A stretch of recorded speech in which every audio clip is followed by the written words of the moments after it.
Welcome to Reality TV Podcast. The first update we have today is, well, it's a pretty intense look at everything breaking in the reality TV world right now. And our goal for this deep dive is really to connect the dots. Mm. We're looking at these huge relationship breakdowns, public scrutiny, and even how ratings are, threatening the very existence of some shows. Yeah, we've moved past just gossip. This is about the real-world fallout, the legal, the financial, the psychological. It's all connected. So we're going to get into some high-stakes meltdowns, image control, and, yeah, the potential death of some big franchises. Okay, let's just jump right in, starting with what might be the most, brutal public split we've seen play out on a podcast. We're talking about Tommy Fate and Mercedes MJ Javid from Shahs of Sunset. This one is it's explosive. And it's because Tommy Fate went on their shared podcast, Till the Dirt, but he did it solo. And he just completely dismantled the whole idea of a mutual, amicable split. He did. The very first thing he made clear was about the divorce filing itself. He framed it immediately. His exact words were, "This isn't a we thing, this is a her thing." Right. And just to underline that point, he made a show of the fact that he's still wearing his wedding ring, even though she's filed. That's such a defiant move. It's a public performance of rejection, really. He's refusing to accept the legal reality of the situation. Feels like he's in shock, But it didn't stay there. It escalated very, very quickly into some pretty aggressive attacks on MJ's character. Exactly. He just flat out called her crazy. And then he doubled down. He escalated it to batshit crazy. The vitriol is shocking. And what's so strange is that he follows up these massive insults by saying, almost sadly, that she was still his wife. It's such a weird mix. It's anger, it's denial, but there's this lingering attachment there too. Yeah, it's really messy. It suggests the words are coming from a place of deep hurt, but then he takes it to a place that has, real legal implications. The stuff about parenting. Oh, absolutely. He made this huge public claim that he has spent more time with their son Shams since he was born than MJ has. And you just can't say that lightly. When you're in a divorce, putting that out there in public, that's not just venting. That is an attempt to shape the narrative for a custody battle. He's trying to win in the court of public opinion, and he didn't even stop with her. He went after her mother, Vida. Mm-hmm. And he used that very loaded nickname for her, Darth Vida. And for anyone who doesn't follow Shah as closely, you need to understand that nickname isn't just a joke. For years on the show, Vida has been portrayed as this incredibly controlling, critical presence in MJ's life. Right. So when he says Darth Vida, he's tapping into a decade of show narrative to instantly make her the villain of this story. And the examples he used to do it were, honestly, they were shocking. He painted the scenario of what would happen to Shams if he, Tommy, wasn't around. The quote is just wild. He suggested Vida would, and I'm quoting him here, give him a carton of cigarettes, a fucking handgun, and a crack pipe to play with if the kid asks for it. It's so extreme. It's not just an insult. He's deliberately associating MJ's mother with danger, with addiction, with illegal weapons. It's a complete character assassination. But it's all designed to undermine MJ's entire family, making them seem unfit. But what's so bizarre is that he completely contradicts himself almost immediately. Right. After painting her as this monster who would give a child a crack pipe. He then says he personally gets a kick out of Darth Vida, and that she's a decent grandmother who makes him laugh. So which is it? It makes you question everything he's saying. The severity of the accusation just falls apart when he says, oh, but she's funny and I like her. It feels like it's just raw, unfiltered emotion pouring out, not a thought-out argument. And then the criticisms of Vida got so weirdly specific. So specific. He claimed she's never changed a diaper in her life. Which is, a classic dig, suggesting she's out of touch or above it all. And then this really strange logistical point about her not being able to go upstairs, he framed it as a safety issue. Yeah, like if Shams is upstairs and something happened, like with that hypothetical handgun he mentioned, Vida would be physically unable to get to him. He's turning a physical limitation into some kind of moral failing. It's desperate. It really is. And that desperation becomes really clear when he starts talking about his own mental state and the financial pressure. He tried to make a joke out of it, suggesting the podcast should be renamed. My wife filed for divorce, so I'm trying to pick up the pieces. But underneath the joke, it was incredibly serious. He's talking about his fear that MJ's trying to take his kid, and then he says something really alarming. Yeah, he has. Maybe I gotta do a Smith & Wesson antidepressant to the back of my head. You don't know, right? And that's not a joke. That's a very public, very dangerous expression of extreme mental distress. To top it all off, he talks about the prenup, and the bitterness is just, it's palpable. He said it basically allowed her to have his testicles. A phrase that just screams emasculation and feeling trapped. So what you have here is a textbook example of a scorched earth strategy. He's airing everything, no matter how extreme, and it's damaging everyone, including himself. Absolutely. The audience is basically watching a legal battle turn into a public spectacle. And speaking of managing public perception, let's pivot to a very different approach.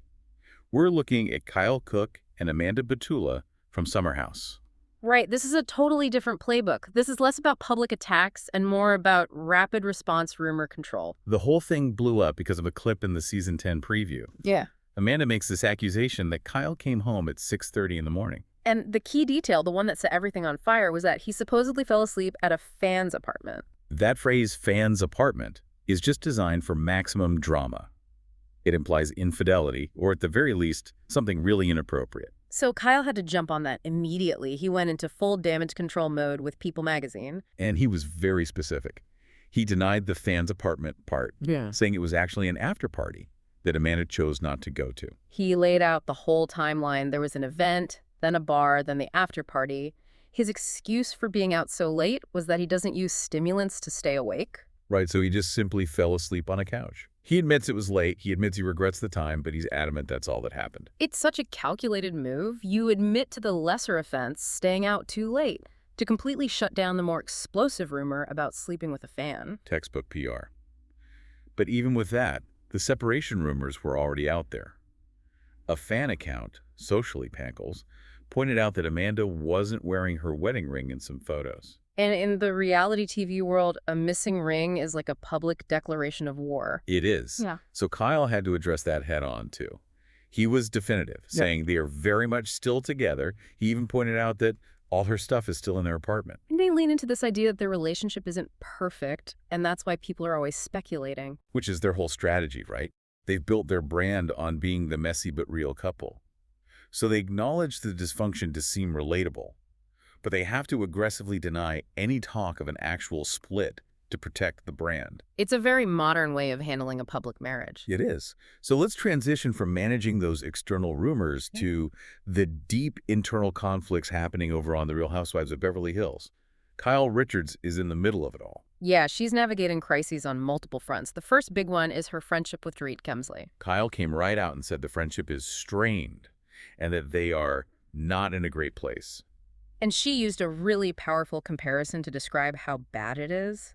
She called their latest fight an Amsterdam-level blowout. And for anyone who knows their RHOBH history, that means something. Amsterdam was the peak of franchise violence and betrayal. It was iconic in the worst way. So for her to use that benchmark, she's signaling that the damage here is severe.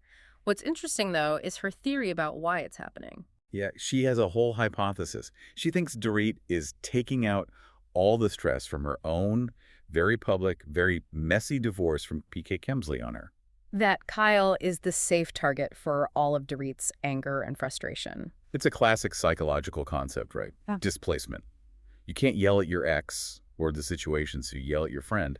It's Kyle's way of explaining the fight without taking the blame for it. And she's not just letting Dorit's version of the story stand. Dorit claims she was just a sitting duck, passively taking punches. But Kyle pushed back hard on that. She said, I never felt Dorit was taking punches, and that just because she says it doesn't make it true. So Kyle is really fighting for control of the narrative here. She refuses to be painted as the aggressor. And it just shows how these personal crises, like a divorce, bleed into everything else in this world. The pressure cooker gets too hot, and friendships become the first casualty. Okay, so then there's the other major friendship issue for Kyle, and that's with Sutton Stracke. This one is all about authenticity. This is a really fascinating one. Kyle's basically saying there are two Suttons. There's the off-camera Sutton she talks to on the phone for hours, who she describes as very supportive, loving, and sensitive. Right, and fun and funny. That's the person she has a real deep friendship with. But then the cameras go up, and that person disappears. And for Kyle, that's a huge red flag. It violates her personal code. Oh. She says that for her, what she says on camera has to be the same as what she says off camera. If it's not, her little antennas go off. She starts asking, who's the real person? Yeah. And Who am I to trust here? It really gets to the heart of the whole reality TV dilemma. Is what you're seeing real, or is it a performance?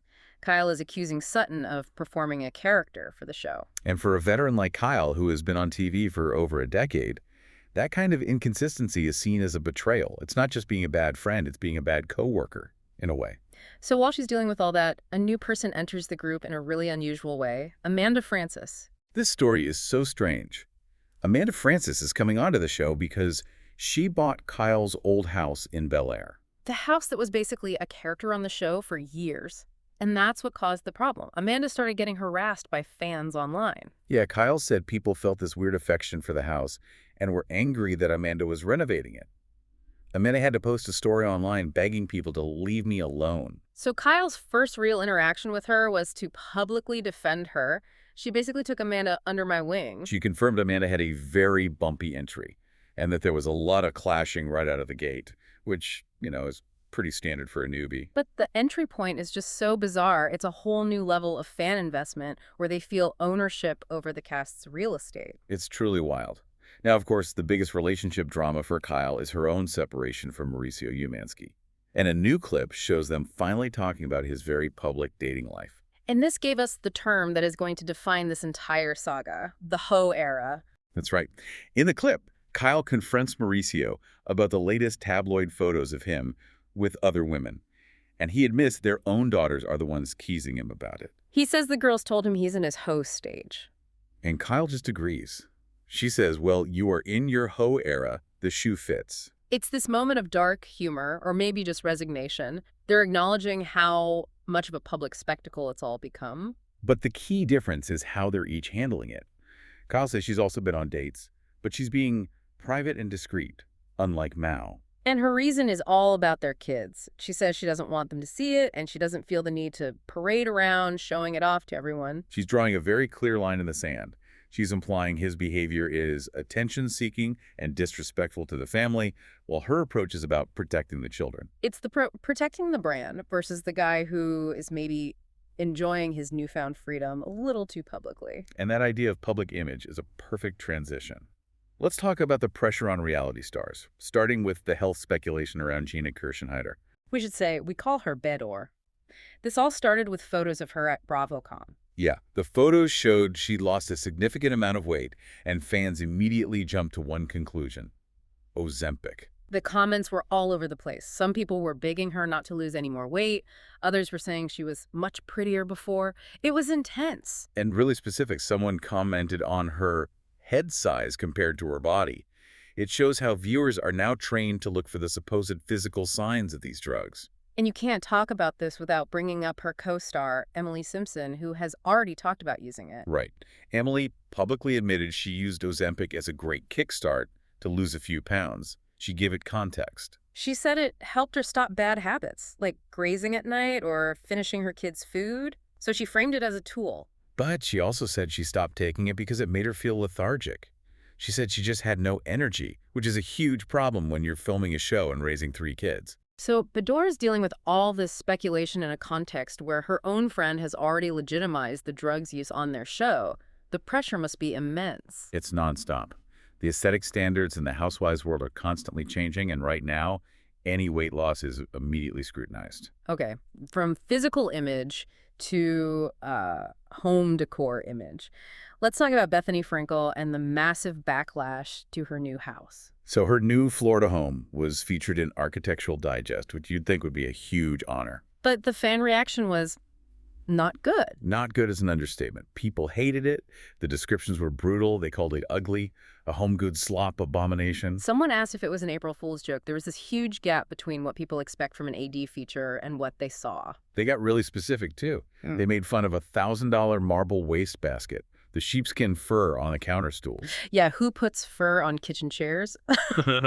They also hated the woven basket lights and something called floating kitchen croissants. It's just a complete rejection of her taste. But here's the thing. Bethenny's defense had nothing to do with taste. It was all about money. A total financial clapback. Exactly.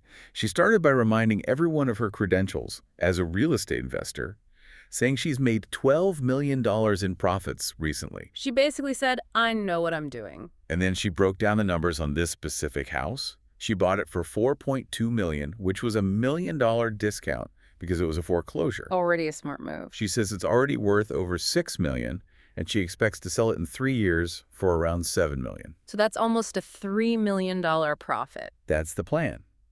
And that, she explains, is why the decor is the way it is. She says the neutral tones aren't for her, they're for the future buyer. She's making it as easy as possible to sell. It's a business transaction. She's prioritizing a massive profit over having some kind of unique personal design aesthetic. She wants it to be relatable so it sells fast. So when people say it looks like home goods, her response is basically, yeah, that's the point. It's designed for mass appeal to make me millions. Precisely. And she made a point to say there are no pieces from Wayfair or Home Goods in the house. She's saying the look might be accessible, but the price tag isn't. It's a brilliant business retort to a creative critique. A different kind of authenticity, isn't it? It's not personal authenticity, it's financial authenticity. She's being true to her brand as a ruthless businesswoman. Exactly. And speaking of business, let's talk about the business of reality TV itself and when it starts to fail. We have to talk about the Vanderpump Rules ratings crisis. The numbers here are they're shocking. The rebooted season 12 premiere, the ratings were down 80% from last season. 80%. That is a catastrophic drop. It got only 290,000 live viewers. Statistically, that is the least watched live episode in the show's history. For a show that was a cultural phenomenon just a season ago, that's a complete and total collapse. And sources are saying the Bravo executives are struggling. They feel the new cast is just not landing with audiences. The whole revival was a letdown. So now the show is facing a very real chance of cancellation. The sources say it's likely at this point that the reboot will not come back. The fan reaction on X was immediate. People were furious, telling Bravo to stop doing these full reboots. They accuse the network of ruining a franchise. And they're right. I mean, you go from over 1 million viewers to under 300,000. Something has gone terribly wrong. And what's gone wrong seems pretty clear. Bravo gambled on a cheaper new cast and thought the brand name was enough. And they were wrong. The 80% drop proves that the viewers were there for the specific people, the original cast, not just the concept. The audience loyalty was not transferable. And even with Lisa Vanderpump promoting it heavily, it just didn't work. No. Even LVP's star power couldn't save it. It's a huge lesson for the network. From a dying show to a career resurrection. Yeah. Let's talk about Jen Shah's release from prison. This is a huge story. So we can confirm Jen has been released from the federal prison camp in Texas after serving 33 months. Which is much less than her original 6.5-year sentence. But she's not totally free. Yeah, not at all. Yeah. She's been transferred to community confinement.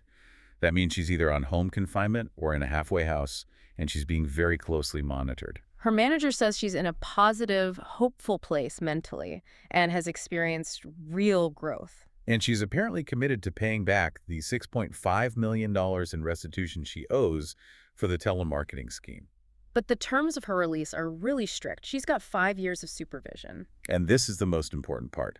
The conditions of that supervision are all about her mental state. It mandates drug and alcohol testing, participation in an outpatient mental health program. And crucially, a legal order that she has to take prescribed medication. That is a very serious, very clinical requirement from the federal government. It adds a whole new layer to her story and her recovery process. It absolutely does. And it's something to keep in mind as we talk about her career. Which is already a topic of conversation. Andy Cohen has said there's no way she's coming back to the Real Housewives of Salt Lake City. Bravo has shut the door. But that doesn't mean her TV career is over. Right. ABC executives are reportedly very interested in getting her for Dancing with the Stars. And the logic is purely about ratings. They believe the public has a hunger to see her post-prison life, her redemption arc. They think the controversy around her casting would create a huge splash. It's the same playbook they've used before with controversial figures like Sean Spicer. The outrage drives viewership. So in this industry, a federal conviction doesn't disqualify you. It just makes you a different kind of commodity. Exactly. Her story of crime and punishment becomes an asset that another network is willing to bid on. It's kind of incredible. Okay, finally, let's just quickly get into the RHOSLC reunion tea that Heather Gay spilled on Watch What Happens Live. Yeah, she gave a full breakdown. She said Meredith Marks was in the hot seat the most. Bronwyn Newport cried the most. Lisa Barlow got the most heated, and Angie Katzenavas brought the most receipts, a full report card. She also used the time to defend her very complicated friendship with Lisa Barlow. People accuse her of talking behind Lisa's back. But she says she has full evidence for her claims, and she also says her friendship with Lisa is real. Her definition of a real friendship in this world is interesting. It is. She says, calling a friend out with hard truths about their gameplay is not being a friend. So for her, true friendship on a reality show means you can criticize each other's on-screen strategy without it destroying the relationship. Right. It's about surviving the game together. She also cleared up why we never saw footage of that big incident with Bethenny Bateman on the plane. There's a caste rule against it. Yeah, a rule against recording each other in times of crisis. It was an agreement they made to try and contain future blowouts. And she also, very skillfully, addressed her own history with lying on the show, the infamous black eye. She drew a very careful line. She called the black eye situation a lie of omission that she told to protect herself from a pretty violent person. She argues that's completely different from what Meredith is doing now, which is calling her a liar about something she actually witnessed. She's trying to recontextualize her past dishonesty as a survival tactic. It's a smart move. And all of this conflict with Meredith led to her final, very firm statement on ultimatums. She said if Meredith ever made her choose between her and Bethenny, she'd choose Bethenny. And her reasoning was simple. Friends who give you ultimatums aren't friends. It's a pretty clear line to draw. So when you put all of this together, the divorces, the image control, the ratings, what's the big picture here? What's the state of reality TV in December 2025? I think we're seeing a few big themes. One is just this growing desperation for relevance. Tommy Fate's podcast is the most extreme version of that, using your deepest private pain for public attention. And the idea of authenticity is changing. For Bethenny, it's financial. For Kyle Richards, it's a personal ethical code she judges everyone by. Exactly. And the other huge thing is the power of the audience. The Vanderpump Rules disaster is proof that viewers are loyal to people, not to a brand name.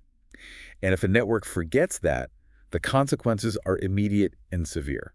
We've covered so much, from Tommy Fate's prenup anger to that stunning 80% ratings drop. I think the key takeaways are how aggressive these public divorces are becoming, how veterans like Kyle are navigating this crisis of authenticity, and the simple fact that you can't just reboot a beloved show and expect people to show up. That sums it up perfectly. But if we go back to the Jen Shah story for just a second, there's one more thought that sort of hangs over all this. Okay. We talked about the conditions of her release, the mandatory drug testing, the outpatient mental health program, the prescribed medication, all ordered by the federal government. Extremely serious clinical interventions. So it raises this really critical question. Jen Shah's downfall happened while she was under the intense pressure of fame, legal stress, and global public shaming, all amplified by the show. So you have to ask, was the chaos of that reality TV environment itself, the constant conflict, the pressure to perform, the exposure, was that a contributing factor to the very issues that now require this level of mandated mental health treatment? That's a powerful question. It's a compelling thing to think about. Yeah. Does the industry that profits from broadcasting chaos bear some kind of silent responsibility for the recovery that has to happen after the cameras turn off? It's just something for you to mull over as you think about this deep dive.